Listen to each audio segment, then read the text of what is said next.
Hey boys and ghouls, if you are like Nick Nolte and you're a ragtop man, you're going to want to watch the brand new episode of Graveyard Carz this Tuesday on YouTube. We are comparing two of the most valuable, rare, and desirable Mopar convertibles ever made. Brand new episode this Tuesday. Make sure you watch it.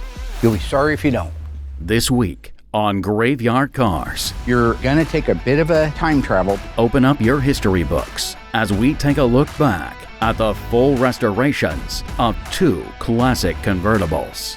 A 1967 Hemi GTX, Graveyard Carz' first restoration for car collector and philanthropist Brett Torino. This GTX, it represents everything that was great about Detroit, and I just love it. And a 1969 Roadrunner, only one of two cars GYC has ever painted in the eye-popping Q5 Seafoam Turquoise. It's just incredible. The color just lightens up tremendously and it just looks awesome. All on this week's special double drop-top episode of Graveyard Carz.